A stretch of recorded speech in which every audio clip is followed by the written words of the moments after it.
Welcome to Java academy. आज हम लोग देखेंगे थोड़ा सा इंट्रोडक्शन ऑफ इलेक्ट्रिसिटी चैप्टर का थोड़ा सा इंट्रोडक्शन देखेंगे और इंट्रोडक्शन में कुछ पॉइंट देखेंगे, हल्का हल्का बेसिक पॉइंट जो हमारे इस चैप्टर में काम आएगा। छोटा छोटा पॉइंट है, जैसे कि देखिए सबसे पहले हम देख लेते हैं जो एटम है। एटम के बारे में आपको सबको पता है, एटम पढ़ेंगे नहीं ज़्यादा, देखिए सोचिए मत इस बारे में।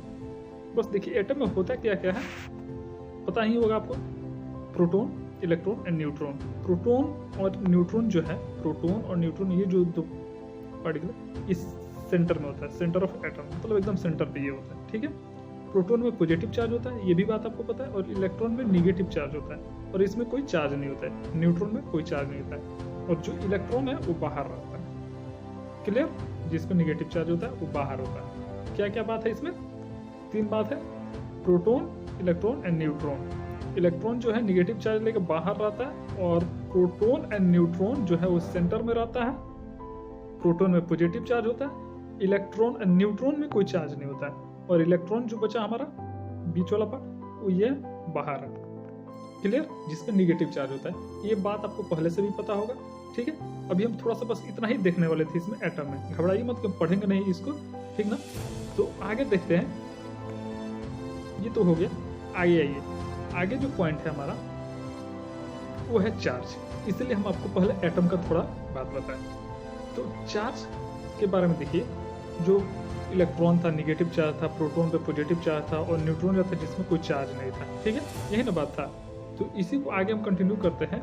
आगे आइए तो देखिए कि जो चार्ज है, जो सेम चार्ज होता है ना, तो ये भी आपको रिपेल करेगा। जब सेम चार्ज है तो रिपेल करेगा और अपोजिट चार्ज है जब तो अट्रैक्ट करेगा। ये बात भी आपको पता होगा, जिसको नहीं पता होगा देख लो भाई। जो पॉजिटिव है तो मतलब रिपेल करेगा मतलब एक दूसरे से दूर भागेगा, फोर्स लगाएगा एक दूसरे के दूर भागने के लिए। और जब अपोजिट चार्ज होगा, एक पॉजिटिव हो गया एक निगेटिव हो गया, तो ये ऐसा फोर्स लगाएगा कि दोनों एक दूसरे को अट्रैक्ट करे, अपनी ओर खींचेगा। निगेटिव भी है तो क्या करेगा, दूर जाना चाहेगा। ये मतलब सेम एक तरफ दोनों चार्ज रहेगा तो दूर जाना चाहेगा, और अपोजिट चार्ज रहेगा दोनों अलग अलग चार्ज होगा तो पास आना चाहेगा। क्लियर? इसमें ये था, ये भी हो गया पॉइंट। हमने देख लिया, एटम देख लिया, चार्ज देख लिया। आगे बढ़िए। अब देखिए जो चार्ज है, चार्ज का हम कैसे डिनोट करते हैं, कूलम से। तो चार्ज का डिनोट क्या होता है, कूलम। अब देखिए ये जो इलेक्ट्रॉन हम बार बार बात कर रहे हैं, उस एक इलेक्ट्रॉन पे चार्ज कितना होता है, जो बार बार बोल रहे हैं इलेक्ट्रॉन माइनस, इसे बोल रहे हैं ना। इस एक इलेक्ट्रॉन पे चार्ज कितना होता है, तो 1.6 into 10 to the power minus 19, ये पावर में लिखा गया है। 1.6 into 10 to power minus 19, 1.6 into 10 to the power minus 19 coulomb charge होता है, ठीक है। देखिए ध्यान से देखिए, एक इलेक्ट्रॉन का चार्ज कितना है, इतना कूलम, ठीक ना। हम कहें आपसे कि एक कूलम चार्ज लाइए, एक कूलम चार्ज बनाइए, तो कितना इलेक्ट्रॉन लाना पड़ेगा। एक इलेक्ट्रॉन पे इतना चार्ज है, 1.6 into 10 to the power minus 19 coulomb charge है एक इलेक्ट्रॉन पे। जब हम कहें कि आपको एक कूलम चार्ज बनाना है, एक कूलम चार्ज बनाइए, तो कितना इलेक्ट्रॉन लाना होगा, ठीक है। समझ में आ रहा है बात हम क्या कह रहे हैं। क्वेश्चन है कि calculate the number of electrons constituting 1 coulomb of charge. Charge बनाना है आपको एक कूलम, तो n इलेक्ट्रॉन हम ले लेते हैं और सबको मल्टीप्लाई करते हैं इलेक्ट्रॉन के चार्ज से। तो n इलेक्ट्रॉन लेना पड़ेगा हमको, उससे मल्टीप्लाई करें तो एक कूलम चार्ज बन जाएगा। क्लियर? तो कैसे कैलकुलेट करेंगे इसको, कैलकुलेट कैसे करेंगे, कहने का मतलब कि एक कूलम चार्ज हो जाएगा n इंटू इलेक्ट्रॉन का चार्ज। तो n इंटू कितना, एक इलेक्ट्रॉन का चार्ज कितना है, तो 1.6, ये वैल्यू याद रखिएगा, ठीक ना, कि एक इलेक्ट्रॉन का चार्ज कितना होता है, बहुत काम आएगा आपको आगे। Into 10 to the power minus 19 coulomb, ठीक है। ये है 1 कूलम इक्वल्स टू दिस। ये आके यहाँ डिवाइड कर देंगे हम, ठीक है। तो इधर n बच जाएगा। सॉल्यूशन देख लीजिए आप कैसे करेंगे, ठीक ना, कि 1 coulomb charge n into electron का चार्ज पूरा, ठीक है। 1 से डिवाइड कर दीजिए, नीचे लिख लेंगे तो n निकल के आएगा आपका इतना। कहने का मतलब इतना नंबर ऑफ इलेक्ट्रॉन लेंगे ना, 6.25 इंटू 10 टू पावर 18, इतना अगर हम इलेक्ट्रॉन लेंगे तो जाके एक कूलम चार्ज बनेगा। क्लियर? तो एक कूलम चार्ज बहुत बड़ा चार्ज हो गया। और एक इलेक्ट्रॉन पे कितना चार्ज है, तो 1.6 इंटू 10⁻⁻19 कूलम चार्ज है एक इलेक्ट्रॉन पे। तो समझ रहे, एक कूलम चार्ज लाने के लिए इतना इलेक्ट्रॉन लाना पड़ेगा। 6.25 इंटू 10⁻18 इतना इलेक्ट्रॉन लाइएगा तो जाके एक कूलम चार्ज बनेगा। तो एक कूलम चार्ज का मतलब समझ में आया आपको कितना बड़ा यूनिट है ये? क्लियर, समझ में आ गया ये पॉइंट? चलिए आगे बढ़ते हैं। आगे है करंट। अभी तक हम देखे एटम देख लिए, चार्ज देख लिए, अब आता है करंट। जो एटम और चार्ज हम देख रहे थे ना, अब उसी में हम इलेक्ट्रॉन की बात कर रहे थे बार बार, जो इलेक्ट्रॉन बाहर था सबसे। तो इलेक्ट्रॉन जब मूव करेगा ना, जब चार्ज मूव हमारा करने लगेगा तो करंट हो जाएगा। चार्ज हो गया तो जब चार्ज मूव करने लगेगा, चार्ज फ्लो होने लगेगा, वही करंट है। ठीक है, क्लियर? क्या हम बोल रहे हैं, करंट क्या है? तो जब चार्ज मूव करने लगे तो हम उसको करंट बोल देंगे। क्लियर ना? तो जैसे कि ये दिख रहा है आपको, इसमें देखिए दिखाया गया है ये निगेटिव चार्ज मूव कर रहा है, निगेटिव चार्ज इसमें मूव कर रहा है। ठीक है, तो ये करंट होगा। अब देखिए जिधर निगेटिव करंट मूव करेगा ना, करंट का डायरेक्शन उसके अपोजिट होगा। इस साइड आ रहा था सारे के सारे निगेटिव, तो हमारा करंट का डायरेक्शन इसमें इधर होगा। क्लियर?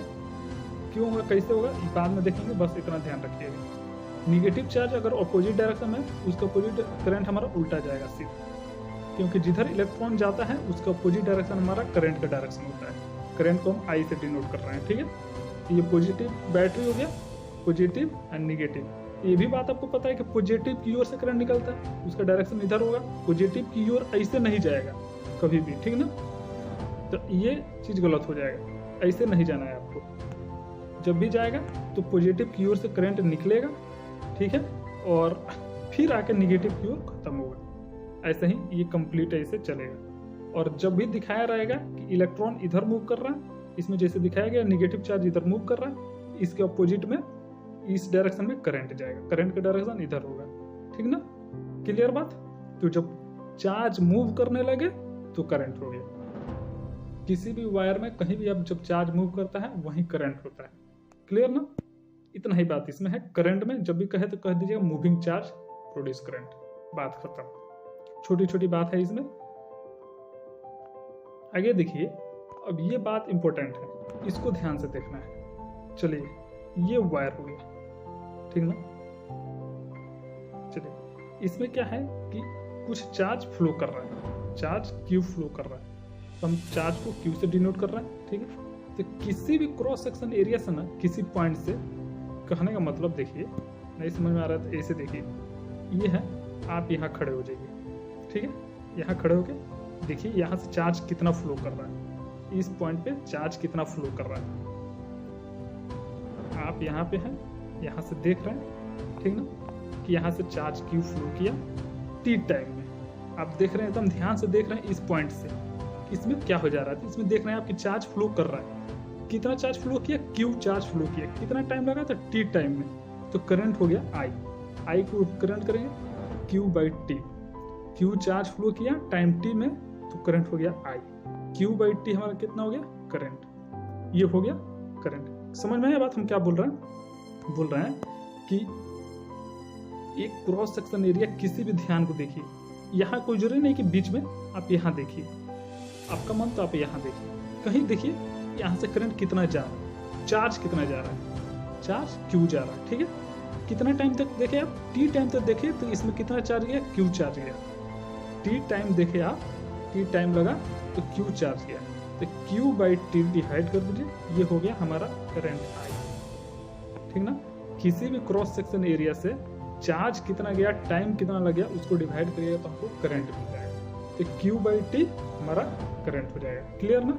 वही बात यहाँ पे लिखा गया है कि current I is equal to Q by T.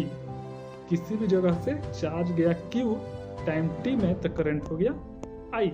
Simple बात, समझ में आ गया? एक ही बात को हम कई बार बोले हैं। तो वही देखिए, करंट आई को डिनोट करेंगे, आई से करंट को, क्यू है टोटल चार्ज, कितना चार्ज वहां से फ्लो किया, कितना टाइम में किया। क्लियर? समझ में आ गया बात? तो ये हो गया हमारा करंट और चार्ज में रिलेशन। इसका क्वेश्चन एक एग्जाम में हमेशा आता है, तो ध्यान रखिएगा ये बात। ठीक ना? कह देगा कि यहाँ से चार्ज गया कुछ, क्यू टाइम कुछ दे देगा, 2 सेकंड 3 सेकंड कुछ भी, तो बताइए करंट क्या हुआ। तो सीधा Q बाई टी करना होता है, Q चार्ज बाई टाइम हमारा करंट होता है। क्लियर, इजी है एकदम। यहाँ पे लिखा हुआ है बात, करंट का यूनिट होता है एम्पियर, वही बात यहाँ पे लिखा हुआ है, the unit of current is ampere. जो आई से हम डिनोट कर रहे हैं करंट बार बार, वो क्या होता है, एम्पियर होता है, ठीक है ना। Ampere is defined by the flow of 1 coulomb of charge पर सेकेंड। कहने का मतलब है कि अगर हम मान लिए कि एम्पियर हम क्या कहेंगे, तो कह देंगे कि इस क्रॉस सेक्शन एरिया से 1 कूलम ऑफ चार्ज पास किया। क्यू कितना पास किया, तो 1 कूलम चार्ज पास किया। कितना टाइम लगा, 1 सेकेंड लगा। 1 सेकेंड में अगर 1 कूलम चार्ज जा रहा है तो हम बोलेंगे उसको कि 1 एम्पियर करंट है, ठीक है। हम क्या कहेंगे, एम्पियर कितना है, 1 एम्पियर है।